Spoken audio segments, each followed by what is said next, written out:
Hello my dear student,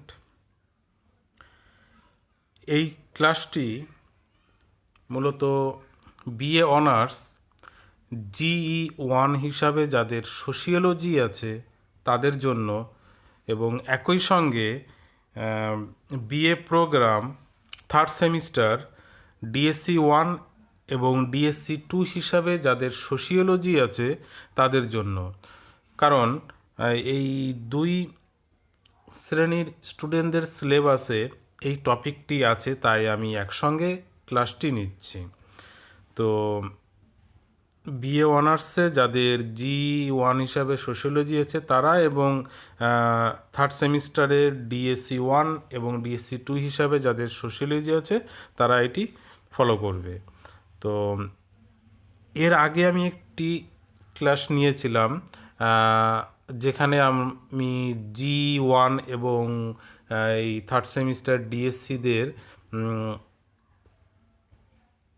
1 এবং 2 এর ক্লাসটি একসঙ্গে নিয়েছিলাম। তো সেখানে আমরা যে বিষয়টি নিয়ে আলোচনা করেছিলাম সেটি হচ্ছে কনসেপ্ট অফ সোশ্যাল স্ট্রাটিফিকেশন, অর্থাৎ সামাজিক স্তরবিন্যাসের ধারণা। তো এই সামাজিক স্তরবিন্যাসের ধারণার পরের যে টপিকটি আছে সেটি হচ্ছে এই সামাজিক স্তরবিন্যাসের যে গুরুত্বপূর্ণ বৈশিষ্ট্যগুলি আছে সেগুলি কি। তো আজ এই ক্লাসটিতে আমরা সেই সামাজিক স্তরবিন্যাসের যে বৈশিষ্ট্যগুলি আছে সেই বৈশিষ্ট্যগুলি নিয়ে আলোচনা করব। তো যেহেতু আমরা এর আগের ক্লাসটিতে সামাজিক স্তরবিন্যাসের ধারণা নিয়ে আলোচনা করেছি, তো আমরা ডাইরেক্ট সামাজিক স্তরবিন্যাসের যে বৈশিষ্ট্যগুলি আছে সেইগুলি নিয়ে আলোচনা করতে শুরু করব।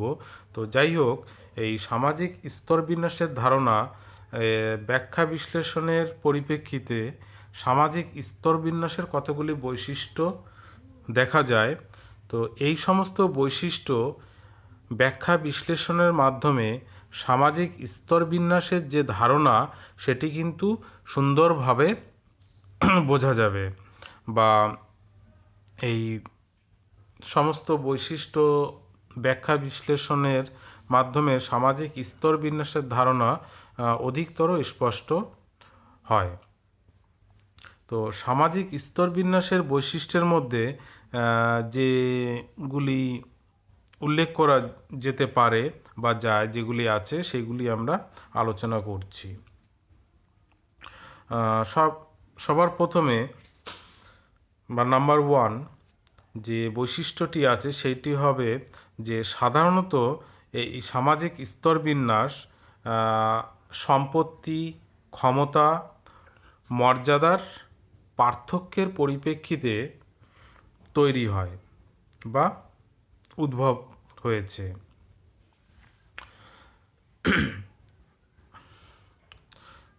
এই সম্পত্তি, ক্ষমতা, সামাজিক মর্যাদা এগুলির পার্থক্যের পরিপ্রেক্ষিতে এই সামাজিক যে স্তরবিন্যাস এটি গড়ে উঠেছে বা উদ্ভব হয়েছে।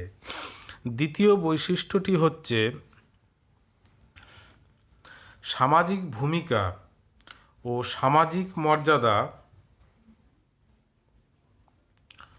সামাজিক স্তরবিন্যাসের সঙ্গে ওতপ্রোতভাবে সম্পর্কযুক্ত।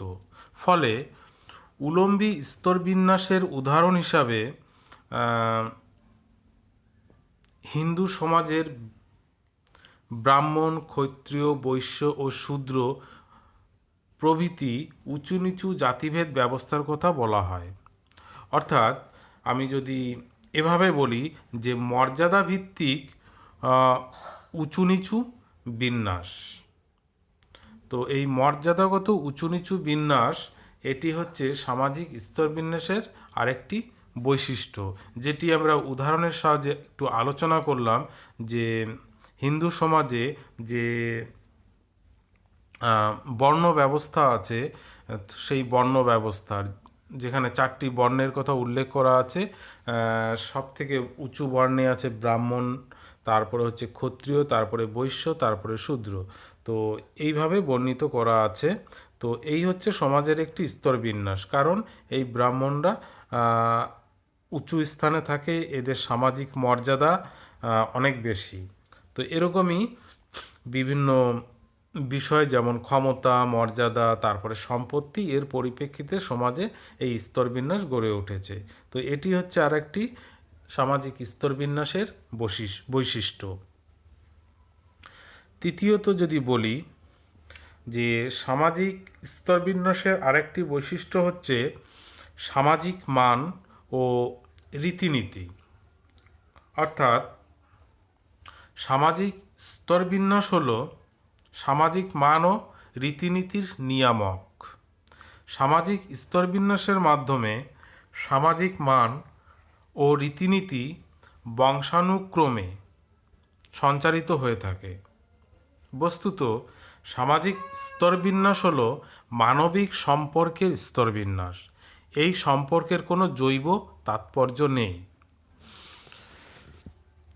দ্বিতীয় বৈশিষ্ট্যটি হচ্ছে এর পরের বৈশিষ্ট্যটি হচ্ছে জীবন ধারণের প্রণালীকে প্রভাবিত করে। অর্থাৎ এই সামাজিক স্তরবিন্যাস মানুষের জীবনধারার প্রণালীকে প্রভাবিত করে। কারণ সামাজিক স্তরবিন্যাস সমাজ ব্যবস্থার অন্তর্ভুক্ত ব্যক্তিবর্গের জীবনধারণের প্রণালীকে প্রভাবিত করে। কারণ সামাজিক রীতিনীতি, বিধি ব্যবস্থা, অনুষ্ঠান, প্রতিষ্ঠান প্রকৃতি সামাজিক স্তরবিন্যাসের প্রকৃতির উপর নির্ভরশীল। আবার সামাজিক স্তরবিন্যাসও এই সমস্ত বিষয়ের উপর নির্ভরশীল থাকে। পরের বৈশিষ্ট্যটি হচ্ছে সামাজিকীকরণের সঙ্গে সম্পর্কযুক্ত। তো আমরা সামাজিক স্তরবিন্যাসের ধারণা আলোচনা করতে গিয়েও সামাজিকীকরণের বিষয়টি নিয়ে একটু আলোচনা করেছিলাম। তো এখানেও আমরা এটা বলতে পারি এই সামাজিক স্তরবিন্যাসের বৈশিষ্ট্য হিসাবে যে সামাজিক স্তরবিন্যাস সামাজিকীকরণের সঙ্গে ঘনিষ্ঠভাবে সম্পর্কযুক্ত থাকে। কারণ সামাজিকীকরণের কার্যপ্রক্রিয়াতার উপর সামাজিক স্তরবিন্যাসের স্থায়িত্ব নির্ভরশীল থাকে। সামাজিক স্তরবিন্যাসের প্রভাব প্রতিক্রিয়া উত্তর পুরুষের মাধ্যমে পরিলক্ষিত হয়ে থাকে। সামাজিক স্তরবিন্যাসের আরেকটি বৈশিষ্ট্য হচ্ছে যে সামাজিক মিথস্ক্রিয়াকে নিয়ন্ত্রণ করে। অর্থাৎ এই সামাজিক স্তরবিন্যাসের দ্বারা সামাজিক মিথস্ক্রিয়া সোশ্যাল ইন্টারাকশন নিয়ন্ত্রিত হয়। কিছু বিশেষ ধরনের মিথস্ক্রিয়া সংগঠিত হয় কেবলমাত্র অভিন্ন স্তরভুক্ত ব্যক্তিবর্গের মধ্যে। এরকম মিথস্ক্রিয়া বিভিন্ন স্তরের ব্যক্তিদের মধ্যে সংগঠিত হয় না। এই ধরনের মিথস্ক্রিয়ার উদাহরণ হিসাবে যদি বলি যে বৃত্তি নির্বাচন, বৈবাহিক সম্পর্ক স্থাপন, বন্ধুত্ব স্থাপন প্রভৃতি উল্লেখযোগ্য।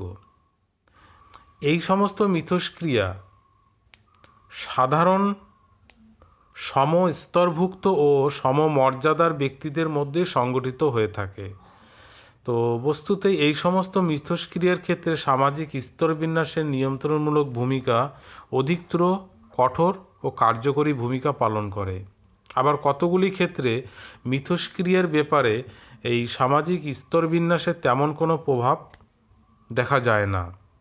এক্ষেত্রে উদাহরণ হিসাবে সভা সমিতি, খেলার মাঠ, যানবাহন প্রভৃতি বিশেষভাবে উল্লেখযোগ্য। কারণ এই সমস্ত জায়গাগুলোতে এইভাবে তোমার সামাজিক যে স্তরবিন্যাস সেইগুলি কাজ করে না। সামাজিক স্তরবিন্যাসের আরেকটি বৈশিষ্ট্য হচ্ছে সহযোগিতা ও প্রতিযোগিতার সম্পর্ক। অর্থাৎ একদিকে সহযোগিতা করছে সমাজটাকে টিকিয়ে রাখার জন্য এবং বিপরীত দিকে আবার সেটি প্রতিযোগিতা গড়ে উঠছে। তো মানব সমাজের এই বিভিন্ন স্তরভুক্ত বা পর্যায়ে বিন্যস্ত ব্যক্তিবর্গের মধ্যে এই সহযোগিতা ও সহাবস্থানের সম্পর্ক যেমন থাকে, তেমনি আবার প্রতিযোগিতা ও দ্বন্দ্বমূলক সম্পর্ক থাকে। এই হিন্দু সমাজের অন্তর্ভুক্ত বিভিন্ন জাতির মধ্যে তো ধরনের সম্পর্কের অস্তিত্ব দেখা যায়, আবার অন্যদিকে বিভিন্ন অর্থনৈতিক ও মর্যাদাভিত্তিক শ্রেণীর মধ্যে দ্বন্দ্বমূলক সম্পর্কের অস্তিত্ব দেখা যায়। এখানে যেটা বললাম যে বিভিন্ন জাতির মধ্যে প্রথমত্ব ধরনের সম্পর্কের বা সহযোগিতার, সেটা হচ্ছে এর উদাহরণ হিসাবে যদি বলি সেটা হচ্ছে যজমানি ব্যবস্থা। তো যজমানি ব্যবস্থা সম্পর্কে তোমাদের নিশ্চয়ই একটু ধারণা আছে। তো সেই যজমানি ব্যবস্থার মধ্যে যে এক ক্ষেত্রে অনেকগুলো জাতি তারা পরস্পরকে সেবাদান করে সহযোগিতা করছে। তো এটা হয়ে গেছে সহযোগিতার একটি উদাহরণ। আর অন্যদিকে প্রতিযোগিতার কথা যদি বলা হয়, যে বিভিন্ন অর্থনৈতিক ও মর্যাদাভিত্তিক শ্রেণীর মধ্যে যে দ্বন্দ্বমূলক সম্পর্কের অস্তিত্ব দেখা যায়। যেমন শ্রেণী ব্যবস্থার মধ্যে যে আমি আরও ধনী হব বলে আমি প্রতিযোগিতায় নেমে অংশগ্রহণ করলাম, আরও কিভাবে টাকা পয়সা রোজগার করা যায়। তো এইভাবে এই বিষয়গুলি দেখা হয়। পরের বৈশিষ্ট্যটি হচ্ছে এই স্তরবিন্যাসের প্রকৃতির ক্ষেত্রে পার্থক্য। এই যে স্তরবিন্যাস, এর প্রকৃতির উপর কিন্তু পার্থক্য নির্ভর করে। যেমন সকল সমাজে স্তরবিন্যাস দেখা যায়, কিন্তু সকল সমাজের স্তরবিন্যাসের প্রকৃতি একরকমের নয়। তেমনি আবার বিভিন্ন স্তরের ব্যক্তিবর্গের প্রতি এই মর্যাদা ও সকল সমাজে অভিন্ন রকমের হয় না। সকল সমাজই বিভিন্ন স্তরের মানুষকে বিভিন্ন মর্যাদা দেওয়া হয়, কিন্তু এর পিছনে কোনো যুক্তিসঙ্গত ভিত্তি সব সময় থাকে না। মান মর্যাদার ক্ষেত্রে যে তারতম্য সৃষ্টি তা বহু বিচিত্র কারণ থাকে। এই সমস্ত কারণের মধ্যে উল্লেখযোগ্য হলো ধর্মীয় কারণ, প্রাচীন বা বিস্তৃত অতীতের কোনো ধারণা, কুসংস্কার, অযৌক্তিক বা গুপ্ত কোনো বিশ্বাস প্রভৃতি কাজ করে। সামাজিক স্তরবিন্যাসের আরেকটি বড় বৈশিষ্ট্য হলো যে সামাজিক স্তরবিন্যাস আরোপিত ও অর্জিত হয়। অর্থাৎ এই সামাজিক স্তরবিন্যাস দু ধরনের হয়ে থাকে। এই দুই ধরনের সামাজিক স্তরবিন্যাস হলো বংশগত বা আরোপিত, এবং দ্বিতীয়টি হচ্ছে অর্জিত মর্যাদা। সমাজ ব্যবস্থার অন্তর্ভুক্ত ব্যক্তিবর্গের এই বংশগত বা জন্মগত কারণে অসাম্য বৈষম্যের সৃষ্টি হতে পারে এবং হয়ও। আবার অন্যদিকে সমাজের দ্বারা এই অসাম্য আরোপিত হতে পারে। এক্ষেত্রে উদাহরণ হিসাবে হিন্দু সমাজের জাতিভেদ প্রথার কথা বলা যেতে পারে।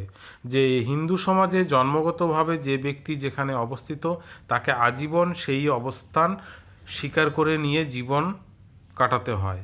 আবার অন্যদিকে ব্যক্তিগত উদ্যোগে অর্জিত গুণগত যোগ্যতার পরিপ্রেক্ষিতে সামাজিক ক্ষেত্রে স্তরভেদের সৃষ্টি হয়। এক্ষেত্রে উদাহরণ হিসাবে যদি বলা হয় যে জ্ঞানীগুণী ব্যক্তিকে সমাজে উচ্চ মর্যাদা ও সম্মান প্রদান করা হয়। তো এইভাবে যে কোনো ব্যক্তি উল্লেখযোগ্য জ্ঞান আহরণের ভিত্তিতে সমাজের উচ্চ মর্যাদার অধিকারী হতে পারে। আবার অর্থনৈতিক ক্ষেত্রে বা সম্পদ সামগ্রীর পরিপ্রেক্ষিতে সামাজিক স্তরবিন্যাসের ব্যাপারে এরকম উদাহরণের অভাব নেই। এই ধরনের সামাজিক মর্যাদা হলো অর্জিত, এক পুরুষানুক্রম বলা যায় না। অর্থাৎ সে এক প্রজন্ম বা অন্য প্রজন্মে অবস্থার পরিবর্তন হয়ে থাকে। কেউ তার গুণগত যোগ্যতা দিয়ে সে একটা ভালো কিছু করলো এবং স্বাভাবিকভাবে তার যে সামাজিক মর্যাদা, তার ক্ষমতা, সেগুলি বৃদ্ধি পেয়ে গেল। সে স্বাভাবিকভাবে একটি স্তর থেকে আরেকটি স্তরে উত্তীর্ণ হয়ে গেল। তো এদিক থেকে বলা যায় যে এই সামাজিক স্তরবিন্যাস দুটি ধরন, একটি হচ্ছে নিশ্চল প্রকৃতির আর একটি হচ্ছে সচ্ছল প্রকৃতির। তো নিশ্চল প্রকৃতির উদাহরণ হিসাবে যদি বলি সেটা হচ্ছে জাতি ব্যবস্থা, যেখানে যে জাতিতে যে জন্মগ্রহণ করছে সে সেই জাতিতেই থেকে যাবে, তার অন্য জাতিতে যাওয়া বা অন্য পেশা গ্রহণ করা যাবে না। আর অন্যদিকে হচ্ছে শ্রেণী ব্যবস্থা, যেখানে নিজের ইচ্ছায় বা প্রচেষ্টায় একটি সামাজিক শ্রেণী বা অবস্থা থেকে আরেকটি সামাজিক শ্রেণী বা অবস্থায় উত্তীর্ণ হওয়া যেতে পারে। তো সামাজিক স্তরবিন্যাসের আরেকটি বৈশিষ্ট্য হচ্ছে যে সকল সমাজেই স্তরবিন্যাস অল্প বিস্তর দেখা যায়, অর্থাৎ সামাজিক স্তরবিন্যাস হলো চিরন্তন ও সার্বজনীন। তাহলে কথাটা আমরা এভাবে বলতে পারি যে সামাজিক স্তরবিন্যাস হলো চিরন্তন ও সার্বজনীন। এটা তোমার সকল সমাজেই অল্প বেশি দেখা যায়। এরকম কোনো সমাজ ব্যবস্থা নেই যেখানে সামাজিক স্তরবিন্যাস দেখা যায় না। তো মাই ডিয়ার স্টুডেন্ট, সামাজিক স্তরবিন্যাসের যে গুরুত্বপূর্ণ বৈশিষ্ট্যগুলি সেগুলি আলোচনা করা হলো। আর এই বৈশিষ্ট্যগুলি আলোচনা করাতে সামাজিক স্তরবিন্যাসের যে ধারণা সেটি আরও পরিষ্কারভাবে আশা করি। তো এই সামাজিক স্তরবিন্যাসের ধারণা এবং তার সঙ্গে সামাজিক স্তরবিন্যাসের এই বৈশিষ্ট্যটি খুব ভালো করে পড়বে, কারণ এটা খুব ইম্পর্ট্যান্ট একটি টপিক। এখান থেকে পরীক্ষায় খুব প্রশ্ন আসে। তো এখানে যেমন প্রশ্নটা এভাবে সেট হতে পারে যে সামাজিক স্তরবিন্যাসের সংজ্ঞা দেওয়া বা সামাজিক স্তরবিন্যাসের ধারণা কী তা আলোচনা করো, এবং তার সঙ্গে সামাজিক স্তরবিন্যাসের যে বৈশিষ্ট্যগুলি আছে সেগুলি আলোচনা করো। তাহলে এখানে প্রশ্নের মান হয়তো 5 + 10 = 15 হয়ে যেতে পারে, বা 10ও দিতে পারে, 5 + 5। তো যেভাবে দিবে সেইভাবে ততটা অনুযায়ী তোমরা লিখবে। তবে এর যে মূল বিষয়বস্তুটা সেটা কিন্তু তোমাদের জানতে হবে। তো যাই হোক, এর পরের যে ক্লাসটি নিব, তো সেখানে তোমাদের সামাজিক স্তরবিন্যাসের যে গঠন সেই গঠন প্রক্রিয়া সম্পর্কে আলোচনা করব। তো আজকের আলোচনা এই অবধি। Thank you.